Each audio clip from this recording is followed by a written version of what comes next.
황현정 집사입니다. 먼저 기도로 시작하겠습니다. 하나님 아버지 감사합니다.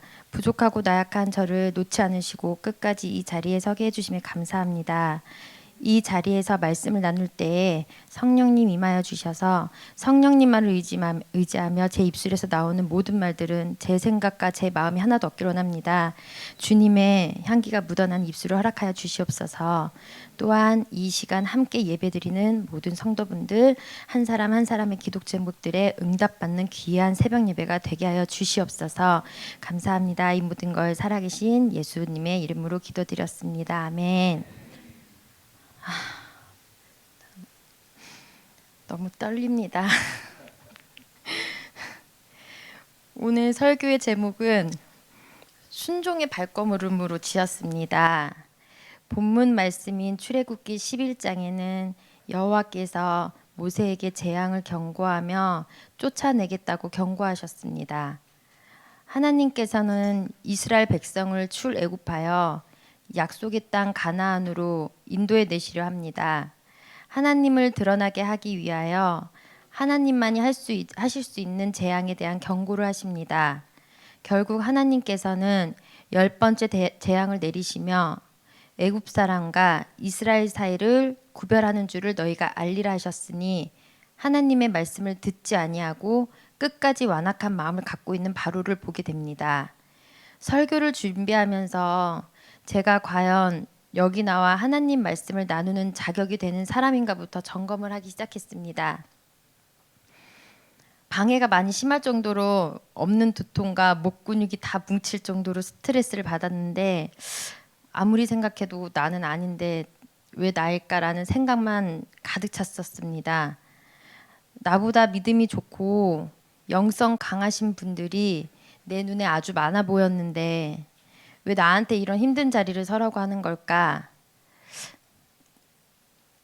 당장 이번 주라서 시간이 없는데 일도 하고 아이도 봐야 하고 내가 말씀을 많이 알고 있는 사역자도 아니고 게다가 큐티 훈련이 전혀 안 된 저에게는 너무 짜증이 났었습니다.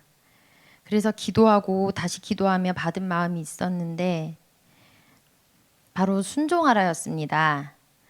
순간 기도를 하다가 잠시 멈칫했고 눈을 뜨면 왠지 안 될 것 같아서 아니길 바라며 다시 기도하는데 또 순종하라가 양쪽 머리에 둥둥둥둥 떠 있는 걸 느꼈습니다.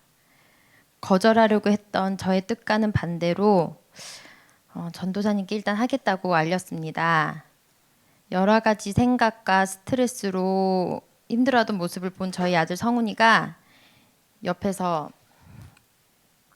엄마는 왜 하나님이 하라는 거 다 안 한다고 하는 거야? 라고 말하더라고요. 정신이 번쩍 들었습니다. 이 무서운 녀석, 얘 뭐지? 생각이 들면서 엄마가 시간도 없고 밀린 일도 너무 많고 해서 다 하긴 힘들다고 핑계를 댔었습니다. 솔직히 하기 싫은 거 맞다고 고백도 했었습니다. 그랬더니 다시 돌아온 아들의 말은 그래도 하나님이 하라고 하면 해야지 라고 하는데 두 번째 정신이 번쩍 들었었습니다. 이런 나보다 믿음이 더 강한 녀석 같으니라고 하며 생각을 했는데 사실 아이에게는 제가 매년 특송으로 바이올린 연주로 하나님께 영광 올려드리라고 강요를 제가 많이 했었어요. 정말 부끄러기까지 했었습니다. 아이는 부끄러워서 특송 올라가기 싫어했는데 이번 어린이 특세 때는 아이가 너무 놀라운 모습을 많이 보여줘서 아이에게 행하신 하나님의 역사함을 제가 체험하기도 했었습니다. 그런데 저는 정작 아이 앞에 나약하고 부끄러운 엄마의 모습을 보여주고 있었습니다. 그렇게 하루가 지난 뒤에도 순정하기로 마음을 먹고 있던 다짐은 사라지고 걱정이 여전했습니다. 그 가운데 셀 모임에서 큐티를 올려야 하는 엄청난 부담감으로 메뚜기 재앙을 읽게 되는데 10장 3절 말씀에 여호와께서 말씀하시기를 내가 어느 때까지 내 앞에 겸비하지 아니하겠니가 나왔습니다. 제가 어느 때까지 말을 안 들으려나 바로왕과 같은 불순종의 죄를 홍해에 던지고 오직 하나님만 드러나는 오늘이 되길 바라며 그를 끄적이기 시작한 말씀이 오늘 본문 말씀입니다. 오늘 나눌 본문 말씀은 바로에게 내리신 마지막 10번째 재앙 이야기입니다.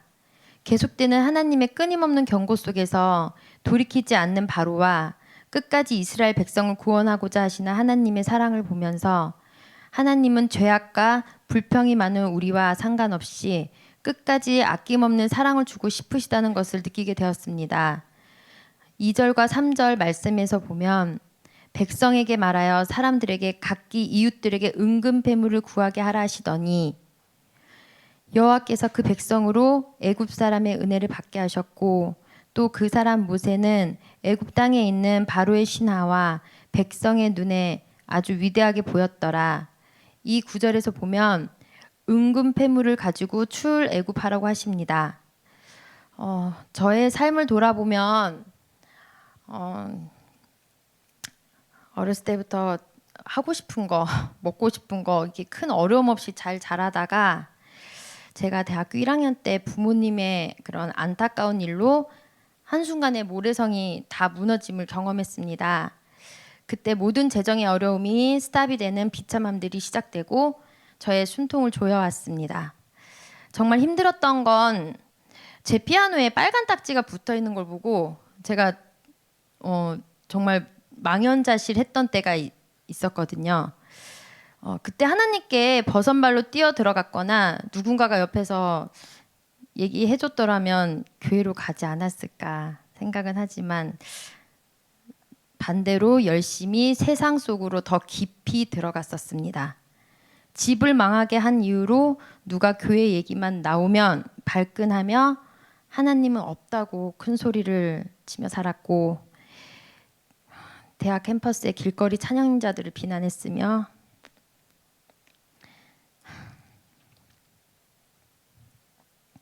학교 체프 수업은 예배가 무슨 공부냐며 당당히 액파합점을 받았습니다. 하나님과 아빠에 대한 반항심으로 종교가 뭐냐는 질문이 들어오면 한 번도 접하지 않았던 불교라며 반대로 말하고 살았고 정말 그야말로 청개구리였었습니다. 집이 망했다며 가족을 외면했던 아빠에 대한 증오와 반항은 세상의 온갖 쾌락을 직접 발품 바라가며 즐기기 일쑤였고요. 옷깃만 스쳐도 인연인 게 사람들인 건데 옷깃만 스치면 쌈딱으로 둔갑이 되는 그런 지난 저의 잘못된 삶을 하나님 보시기에 얼마나 피눈물을 흘리고 계셨을까. 그 모든 삶들이 너무나 수치스럽고 부끄러워 회개를 하지 않을 수가 없었습니다. 남편의 잘못된 일로 인해 다시 재앙이 찾아왔을 때 저는 그때 교회를 나가기 시작했는데 나가도 졸기만 하고 하나님께 받는 예배를 드린 적이 단 한 번도 없었습니다. 예배 끝나고 뭐 먹을까 맛집 검색하고 있었고요. 졸린 허벅지 계속 꼬집고 있었습니다. 그렇게 미지근한 신앙생활을 세종시 이사 와서도 이어졌고 모습만 교인이지 철저한 바리새인으로 살아왔던 것입니다. 그렇게 해서 지난 날을 계속 돌아보는데 내 죄를 발견도 했지만 신기하게도 그렇게 힘든 시절이었음에도 불구하고 하나님은 제가 옮겨지는 곳마다 늘 은근 패물, 의복과 같이 굶주리지 않게 하시고 예쁘게 입는 옷을 주시는 은혜도 있었다는 것을 발견했습니다. 지금까지 살아갈 수 있는 길을 보여주시는 하나님 은혜와 사랑에 감사합니다. 앞으로 은근 패물을 구한다면 먹고 입는 것도 중요하지만 하나님의 백성으로서 하나님 나라를 확장하는 데 사용될 최고의 재료로 쓰여지길 주님의 이름으로 간절히 소망합니다.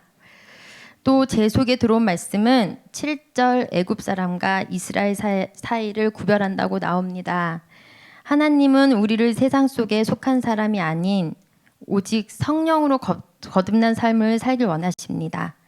저는 힘든 나날을 주님과 함께 동행했어야 했는데 그저 술과 동행을 하며 하루하루 버티며 살아온 세월이 깁니다. 그런 저에게 우리 교회에서 진행하는 작년에 했던 양육 훈련의 과정을 통해 전날까지 마신 술을 다음 날인 하루 만에 끊는 놀라운 기적을 보여주셨습니다. 하나님이 아니고서는 인간의 힘으로 쉽게 끊을 수 없는 것 중 하나가 술인데 하나님은 술인데 하나님은 몇십 년간 오만한 자리에 앉은 저를 건져주신 유일한 여호와이십니다. 술을 끊으면 세상 무슨 재미로 사나 일부러 기도 안 했어요. 맛있는 안주거리가 눈앞에 계속 보였고 만나고 싶은 사람도 너무 많고 외로운 세종시에서 계속 사람을 불러대기 시작했고 그렇게 계속 교회 생활을 이어 나갔습니다. 붉은 불토의 때를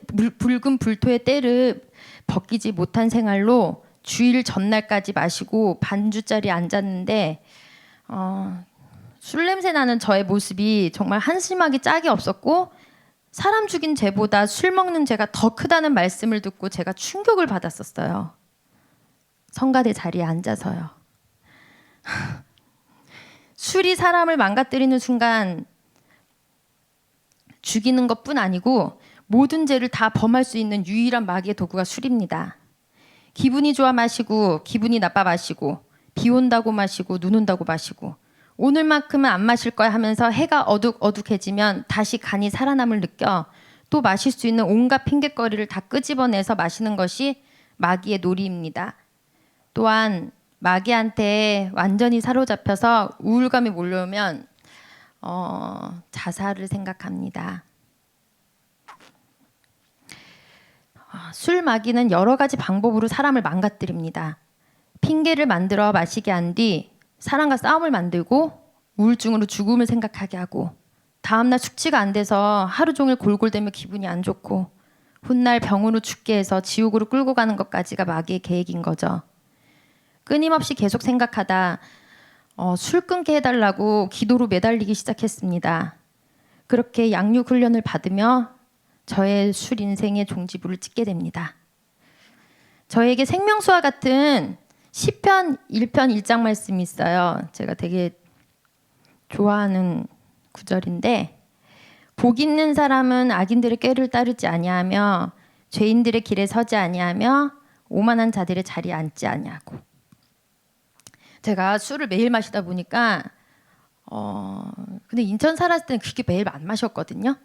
근데 여기 세종시 이사 가지고 제가 정말 오징어녀가 됐었어요. 매일매일 예능을 보면서 혼술을 그렇게 했었거든요. 술을 자주 너무 그렇게 매일 혼술을 하다 보니까 제가 이러다 병으로 죽을 수도 있겠다라는 생각이 번쩍 들었어요. 그러면 이어지는 게 이제 자식이죠. 성훈이요. 마귀한테 제대로 잡히겠구나. 그 생각을 했었어요. 술을 자주 마시다가 병으로 죽을 수도 있겠구나. 마귀한테 제대로 잡히겠구나. 위협이 느껴질 때는 시편 1편 1장 읽어보시고 양육훈련의 과정을 꼭 밟으셔서 하나님이 술을 끊게 해주시는 놀라운 역사를 체험하셔서 인생에 큰 간증거리를 만드셨으면 좋겠습니다. 세종 중문교를 만나고 매주 장충만 목사님의 말씀 선포와 전도사님들의 여러 가지 이끄심, 주변 분들의 기도로 저는 절대로 하지 않겠다는 찬양팀 반주와 절대로 들어가지 않겠다는 셀 모임과 절대로 큐티를 할 수 없겠다고 했던 지금의 설교까지 하나님 은혜로 제 뜻과 전혀 반대길인 애굽 땅에서 멀어져 젖과 꿀이 흐르는 가나안 땅으로 저는 가고 있습니다. 그렇게 안 하고 싶어서 도망 다닌 반주자리보다 이 자리가 더 힘들기에 하나님이 알아서 맡은 사명 잘 감당하라고 주었던 자리인데 그만 까불어야겠다고 다짐했습니다. 또한 저만 기도받는 게 부끄러워 중보자의 길을 걷겠다고 방언을 달라고 했는데 감사하게도 제가 생각한 것만 그렇게 오래 걸리지 않았어요. 이루게 해주시려고 방언 선물을 또 주셨습니다. 저에게 원하는 하나님의 기도를 알게 되는 기쁨도 있습니다. 20살부터 24년간 모든 재앙들을 맞고 이 자리에 서면서까지 과정과 깨달음은 무엇과도 바꿀 수 없는 땅속에 감춰진 보화입니다. 장자의 죽음 재앙을 피하게 하시고 세상 사람과 구별하심으로 저를 보호하시고 순종의 발걸음을 허락해 주신 주님께 너무 감사합니다. 요한복음 14장 18절 말씀 보면 내가 너희를 고아와 같이 버려두지 아니하고 너희에게로 오리라. 하나님께서는 불평 많은 나 고난에 허덕이는 이스라엘 백성들처럼 저를 모른 척하지 않으시고 버려두지 않으셨습니다. 끝까지 구원하고자 지금의 황영정으로 이끌어 주시고자 하신 하나님의 사랑을 알 수 있어서 감사했습니다. 적용 질문은 세상 사람들과 다른 하나님의 사람으로서 어떤 구별된 삶을 실천하고 계십니까?입니다. 저의 적용은 장자의 죽음, 재앙을 피하게 불순종한 바로왕이 되지 않도록 온전히 하나님만 드러나는 삶을 살고 이스라엘 백성으로 구별된 자로 살겠습니다. 이상입니다. 감사합니다.